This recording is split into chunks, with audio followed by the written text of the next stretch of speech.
6개월 전 이곳에서 잊을 수 없는 광경을 목격했다는 남자. 대체 그는 이곳에서 무엇을 본 걸까? 20여 년 동안 장례 지도사로 살아온 그도 무척 낯설었다는 그날의 광경. 이곳에 하늘을 바라보며 반듯하게 누운 시신 한 구가 있었다고 합니다. 등산복 차림의 손목과 발목은 테이프에 감겨 결박된 상태의 시신. 그뿐만이 아니었습니다. 입까지 테이프로 묶여 있고 반듯하게 누워 죽음을 맞은 중년 여성. 시신이 발견된 장소 또한 사람의 발길이 닿지 않는 외진 숲속이다 보니 타살 가능성을 먼저 떠올렸다고 합니다. 테이프에 뒤틀린 흔적이 없는 것으로 봐 여성이 의식을 잃은 상태에서 살해당한 것으로 보인다는 장례 지도사. 하지만 가파른 비탈길을 오르고 좁은 틈을 통과해야만 도착할 수 있는 이곳까지 의식을 잃은 여성을 옮기는 일은 쉽지 않아 보입니다. 숲에서 기이한 형태로 죽음을 맞은 여성. 대체 그녀는 누구이고 어쩌다 이곳에서 시신으로 발견된 걸까? 전날 밤 초라한 행색으로 술에 취해 지구대에 찾아온 남성이 열흘 전 살인을 저질렀다고 자백했다는 겁니다. 취객의 주정이라고 넘기기엔 석연치 않아 그가 진술한 내용을 바탕으로 설악산 인근 야산을 수색하기 시작했고 새벽녘에 이곳에서 시신을 발견했다고 합니다. 숨진 여성은 대구에서 거주하던 올해 66살 강혜란 씨. 남성은 혜란 씨를 왜 살해했으며 그녀와는 어떤 관계였던 걸까? 둘이 동업자다, 투자 동업자다라는 그 얘기밖에 안 했어요. 혜란 씨와 자신의 관계에 대해 동업자라고 설명했다는 58살 오 씨. 그렇다면 사업상의 갈등 때문에 오 씨는 혜란 씨를 살해하고 숲에 시신을 유기했던 걸까? 혜란 씨의 사인은 경부 압박 질식사. 특별한 외상도 약물도 검출되지 않았다고 합니다. 즉, 혜란 씨가 의식이 있는 상태에서 오 씨에게 살해당한 겁니다. 혜란 씨 남편은 아내의 갑작스러운 사망 소식을 전해들은 그날을 여전히 잊지 못합니다. 아내를 잃은 슬픔만큼이나 배신감과 분노가 컸다는 남편. 집사람이 뭐 아들하고 어머니하고 뭐 그런 사이였었어요. 단순히 동업자 사이였다는 오 씨의 진술과 달리 두 사람은 서로를 어머니와 아들로 부를 정도로 각별한 사이였다는 겁니다. 오래전부터 봉사활동을 해오던 혜란 씨가 형편이 어려운 오 씨를 살뜰히 보살피면서 비록 8살 차이지만은 모자 사이로 지냈다는 두 사람. 남편이 더욱 분노한 건 오 씨가 밝힌 살해 동기 때문이었습니다. 살인했는 걸로만 이래 내가 대충 알고 있는데 나중에 이제 며칠 지나서 촉탁 살인하면서 이게 이제 그게 나오더라고요. 그러니까 죽음을 결심한 혜란 씨가 오 씨에게 자신을 살해해달라는 부탁을 했고 자신은 그 부탁을 들어준 것뿐이라는 겁니다. 아파트 앞 상가 건물에 자리 잡은 혜란 씨의 사무실. 이곳에서 두 사람은 어떤 일을 함께 했던 걸까? 주변 상인들은 두 사람이 봉사활동 단체를 운영한다고 알고 있었습니다. 봉사활동을 하다 혜란 씨와 알고 지낸 오랜 지인 윤 씨도 혜란 씨의 연락을 받고 새로운 봉사활동에 참여했다고 합니다. 독거노인들에게 반찬과 생필품을 전달하거나 환경정화 활동을 마친 후에는 혜란 씨의 말대로 어김없이 현금이 담긴 봉투를 받았다는 겁니다. 그리고 윤 씨의 휴대전화에 앱을 하나 설치해줬다는 혜란 씨. 어플도 뭐 그냥 물주기 추성하면은 뭐 하루에 돈이 얼마씩 올라가는데 그것도 괜찮다고 한번 해보라고 깔아줬으니까 금액이 0.6인가 뭐 USDT인가 뭐 하여튼 그걸 올라갔다는. 앱에 접속만 해도 매일 가상화폐가 자신의 계정에 차곡차곡 쌓이는 것을 보는 재미에 윤 씨는 서서히 빠져들었다고 합니다. 앱에서 진행된 프로젝트에 소액을 투자해 높은 수익을 얻은 후부터 점점 더 큰 돈을 투자했다는 윤 씨. 한편으론 사기가 아닐까 의심했던 윤 씨에게 믿음과 확신을 심어준 일이 있었다고 합니다. 올해 초 3,000석 규모의 행사장에 자신과 같은 전국의 투자자와 회원들이 모였다는 겁니다. 눈길을 사로잡은 화려한 공연이 끝나자 본격적으로 행사가 시작이 됐습니다. 영국에 본사를 두고 있다는 회사 한국지사 대표인 정 씨가 무대에 등장합니다. 투자 실적에 따라 회원들에게 부동산까지 제공하겠다고 공언하는 정 대표. 곧이어 자신의 말을 입증이라도 하겠다는 듯 전국 각지에서 온 실적이 우수한 회원들에 대한 포상이 이어집니다. 상패에 금배지와 리조트 회원권까지 그 자리에서 지급하는 것을 확인한 투자자들의 마음속에는 의심 대신 회사에 대한 믿음이 생겼다고 합니다.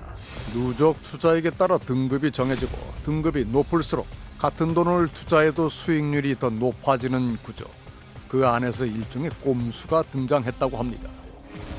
또 많은 수익금을 얻기 위해 낮은 등급의 투자자들이 높은 등급인 O씨의 계좌로 돈을 모았고 그렇게 쌓인 금액만큼 O씨의 등급은 점점 더 올라갔다고 합니다.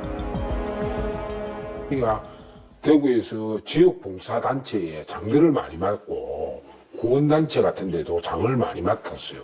O씨의 권유로 투자에 뛰어든 혜란 씨가 모집한 회원 수가 늘어나고 투자액이 커지자 O씨는 포항을 다른 팀장들에게 맡기고 대구 사무실로 자리를 옮겼다고 합니다.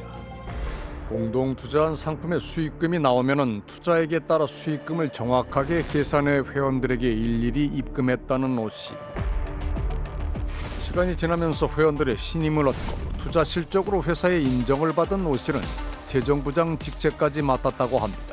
그런데 4월 6일 투자앱이 정상적으로 작동되지 않으면서 수익금은 물론 원금을 받는 길이 막혔다는 겁니다. 4월달에 나올 맨날 나올 돈 이렇게 5월달까지. 회원들을 안심시키기 위해 단체 메시지를 보낸 글로벌 골드필드.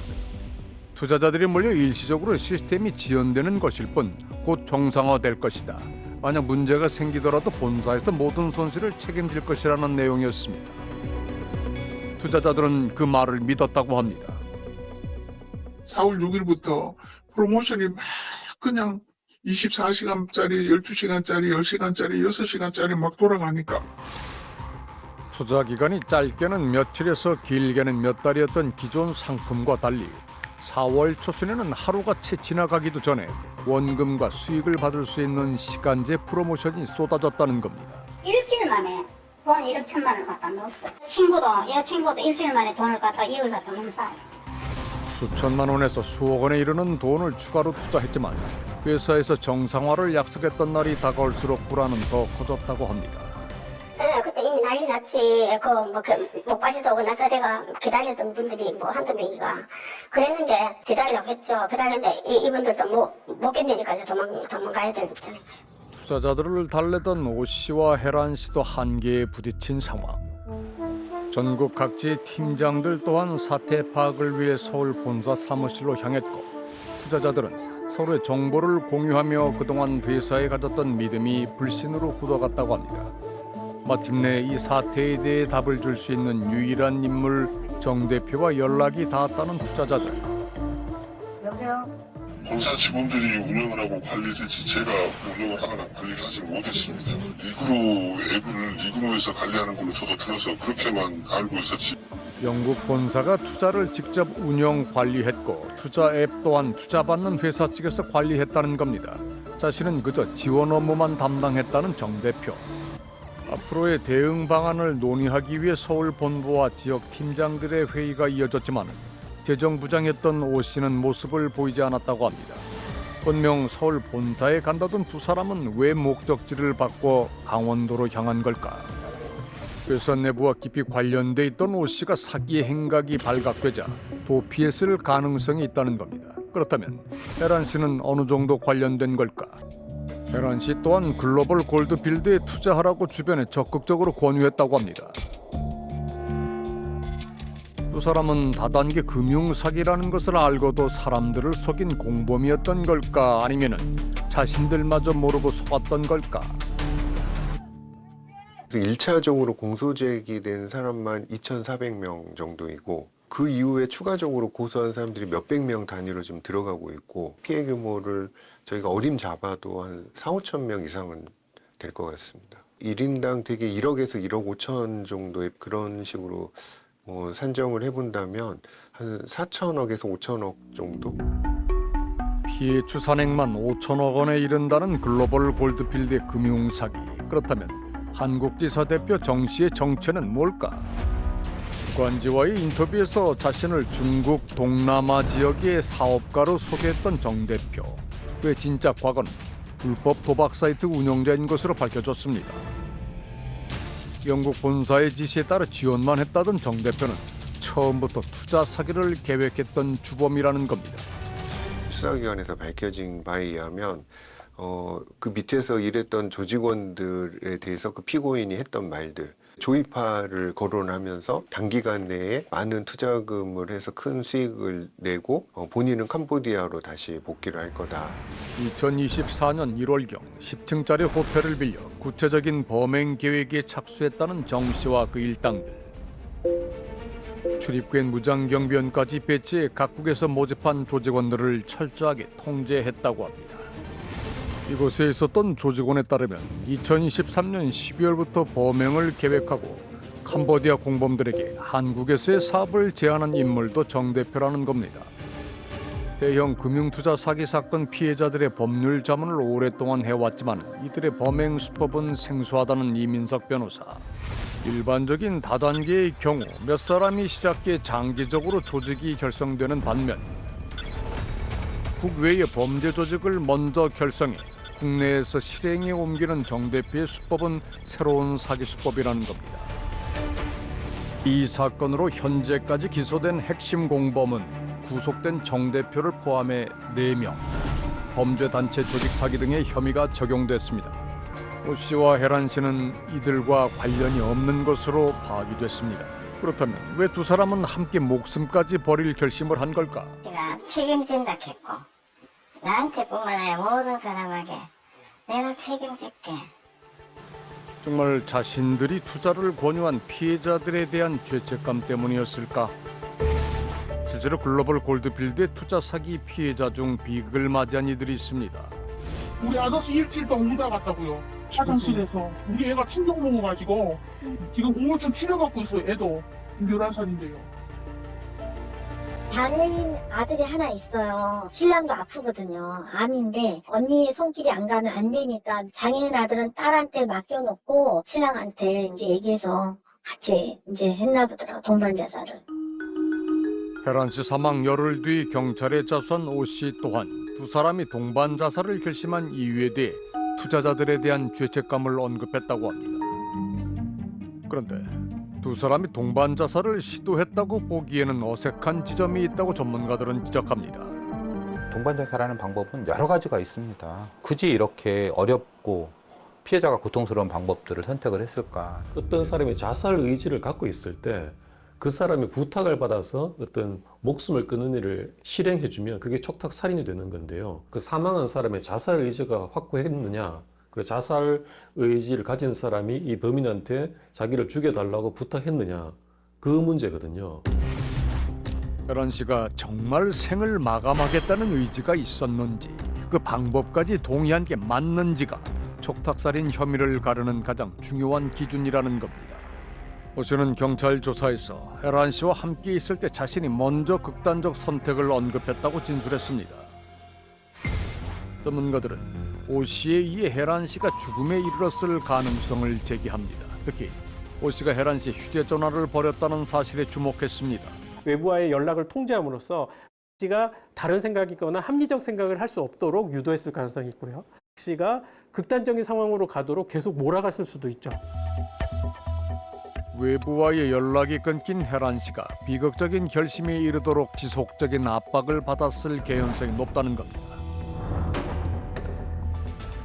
오직 두 사람만 알고 있는 그날의 진실은 과연 밝혀질 수 있을까? 지난달 오 씨는 촉탁살인 혐의로 1심에서 징역 7년형을 선고받았습니다. 현재 검찰 측과 오 씨 측 모두 항소한 상태입니다. 서로를 어머니와 아들이라며 아끼고 따르던 이들이 맞은 비극. 대체 어디서부터 잘못된 걸까? 27년 동안 함께했던 아내를 허망하게 보내고 6개월이 흘렀습니다. 아내가 떠난 마음의 빈자리는 무엇으로 채울 수 있을까?